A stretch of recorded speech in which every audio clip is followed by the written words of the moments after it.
Kata Nabi, atau disebutkan dalam banyak riwayat, bahwasanya nabi-nabi pun belum pernah ada nabi yang lihat Allah, termasuk Nabi Muhammad SAW.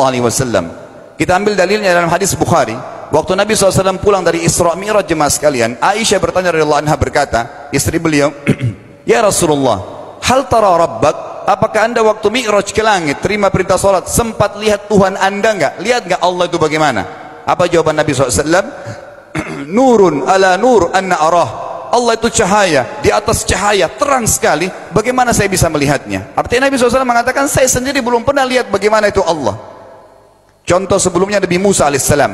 Nabi Musa waktu menerima wahyu Taurat itu selama 40 hari turun Taurat lengkap. Al-Quran 23 tahun baru lengkap. Kalau Taurat 40 hari nunggu di gunung Tursina. Tursina sebuah wilayah di Mesir sekarang. Itu banyak gunung-gunung batu, ada satu gunung batu yang tinggi, Nabi Musa nunggu di situ. Setiap hari Jibril datang turunin surah, turunin ayat gitu. Setelah berlalu 37 hari dari 40 hari menunggu Taurat turun, Nabi Musa alaihissalam tiba-tiba bertanya kepada Allah, mengatakan begini dalam Al-Quran, A'udzubillahi minasyaitonir rajim, Rabbi arini anzur ilaik. Wahai Tuhanku, izinkan aku melihatmu. Aku beriman kau ada ya Allah, tapi aku ingin lihat kau bagaimana. Allah menjawab, tidak mau mengecewakan Nabi Musa. Sebagai manusia Allah mengatakan, lan tarani.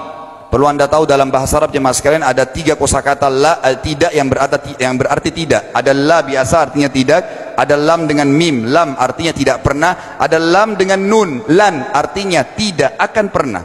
Allah mengatakan apa? Lan tarani, kau tidak akan mampu melihatku wahai Musa. Tapi Allah nggak mau kecewain Musa. Ternyata Musa selama 37 hari jemaah sekalian kagum-kagum melihat gunung-gunung batu di situ. Pergantian siang malam, burung-burung yang terbang, air yang mengalir di lereng-lereng gunung. Lalu dia mengatakan, Allah mengatakan apa? Walakin unzur ilal jabal fa in istaqarra makanahu fasawfa tarani. Coba kamu lihat gunung-gunung batu di sekitarmu hai Musa. Kalau mereka bisa menampung kedatanganku, kata Allah, kau akan bisa melihatku. Apa yang terjadi? Allah lanjutkan, falamma tajalla rabbuhu lil jabal, waktu Allah baru niat mau datang, belum datang, ja'alahu dakka, semua gunung batu itu hancur lebur, tidak mampu menampung kedatangan Allah. Wa kharra Musa sa'iqa, lalu Musa pingsan tiba-tiba. Waktu Nabi Musa bangun, langsung ucapkan kalimat amantu billah, saya beriman pada Allah. Berarti fakta lapangan, nabi-nabi aja belum pernah lihat Allah. Masih pertanyaan lagi jemaah sekalian, kenapa Allah nggak bisa kelihatan? Saya akan jawab dan tolong ini jadikan sebagai pegangan hidup. Ini landasan akidah kita. Kata para ulama, karena anda kalau sholat, anda mengucapkan satu kalimat yang merupakan jawabannya. Allahu Akbar. Allah Maha Besar. Akbar adalah siga mubalaghah dalam Islam. Sesuatu yang melampaui batas, Maha Besar.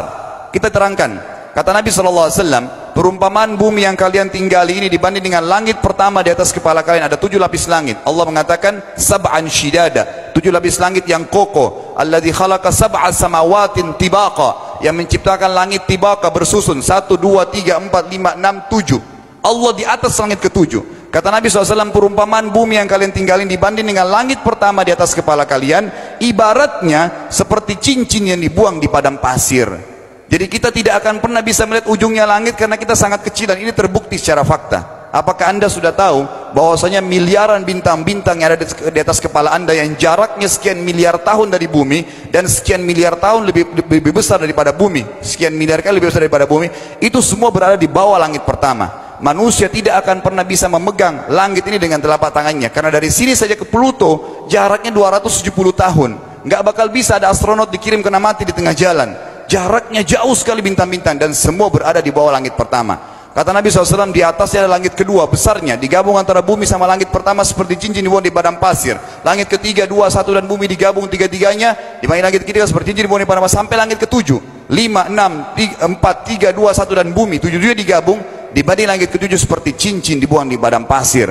Dan langit yang luas ini jemaah sekalian dipenuhi dengan makhluk Allah yang lain namanya malaikat. Dalam hadis Bukhari kata Nabi SAW, waktu saya sedang dimi'rajkan ke langit, tidak ada 4 jari pun ukuran di langit yang luas itu kecuali saya temukan malaikat yang sedang ruku atau sujud, penuh dengan jumlah mereka.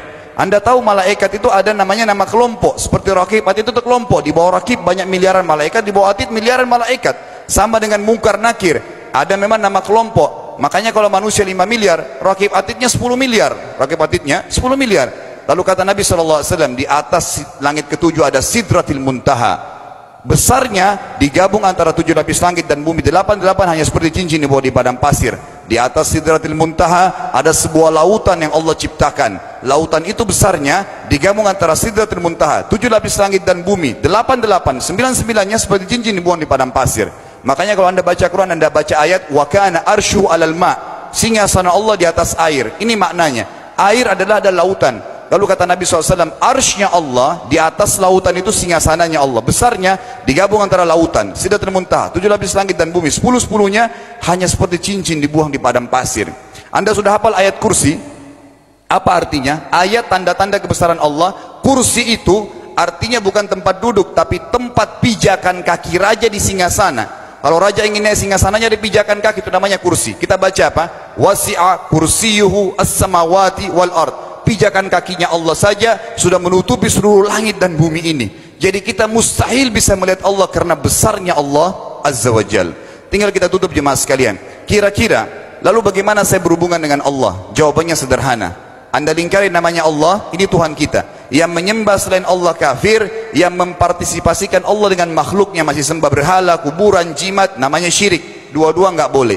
Untuk berhubungan dengan Allah yang tidak kelihatan dengan mata kita ini, tapi kita bisa rasakan keberadaannya, cuman satu cara. Di bawahnya lingkarin ibadah. Salat, puasa, zakat, haji, takziah, ziarah kubur, semua ini adalah rangkaian ibadah untuk berhubungan dengan Allah. Semua ibadah ini jemaah sekalian harus seperti yang Allah mau, bukan yang Anda mau. Ini penting.